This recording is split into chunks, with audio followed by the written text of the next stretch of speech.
onda de incêndios na porção brasileira da floresta amazônica vem concentrando holofotes e críticas de outros países, mas o fogo ignora fronteiras e as queimadas se espalham também pela vizinha Bolívia. Os focos de queimada dobraram nos últimos 5 dias, segundo estimativas, e têm dominado o debate político local.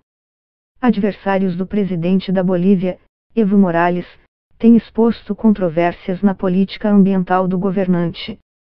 Morales adotou um caminho diferente do colega brasileiro Jair Bolsonaro, alvo de pressão crescente de países como a França.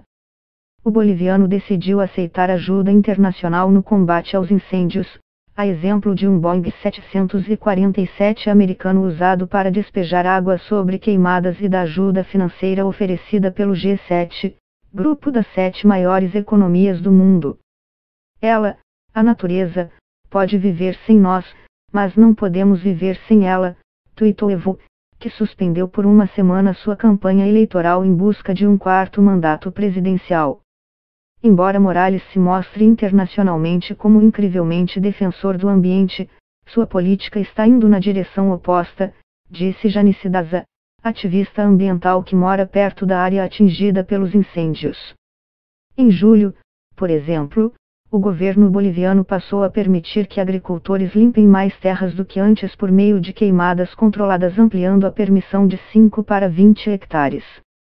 Ao sobrevoar a região das queimadas, Morales reconheceu a gravidade dos danos causados, mas também defendeu o chaqueu, prática adotada por agricultores para queimar áreas de bosque a fim de ampliar o espaço de cultivo. O controle do chaqueu é importante, mas também quero que saibam de que vão viver as pequenas famílias, os pequenos produtores sem chaqueu. É para o milho, meio hectare, é a situação do pequeno produtor, no máximo 1 hectare de arroz para sobreviver, afirma o presidente boliviano. O uso de incêndios controlados em agosto, quando estamos passando por uma estação seca, não é apenas negligência, afirmou. Eu acredito que eles sabiam o que estavam fazendo. Acusações semelhantes são feitas no Brasil, onde investiga-se que incêndios tenham sido coordenados por fazendeiros e outros pequenos grupos motivados pela impunidade. O governo reagiu tarde e mal, levou quase 2 semanas e eles não tinham um plano estratégico.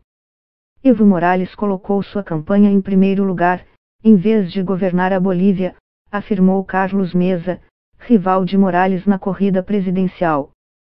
Sob crescente pressão interna, o governo boliviano recuou e passou a aceitar apoio estrangeiro para combater os incêndios. Segundo a agência de notícias Reuters, a reviravolta ocorreu depois que autoridades de províncias, estados e líderes de vilarejos pediram ao governo central que aceitasse essa ajuda. Houve um certo avanço no combate às queimadas, já que agora quase bombeiros e militares atuam nas frentes criadas, mas o estrago já está feito. Alex Vilca, líder indígena na região amazônica e porta-voz do grupo de direitos indígenas Contiocap, disse que o governo era culpado pelos incêndios.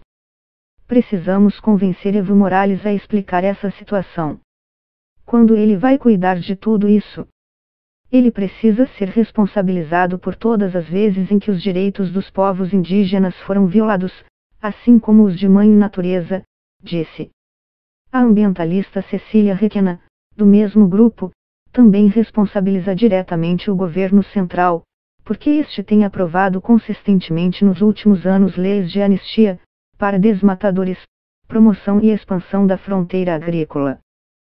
Segundo ela, a influência de diversos outros aspectos, como transgênicos, combustíveis verdes e exportação de carne à China. A soja está entre os principais produtos exportados pela Bolívia, segmento avaliado em quase 450 milhões de dólares.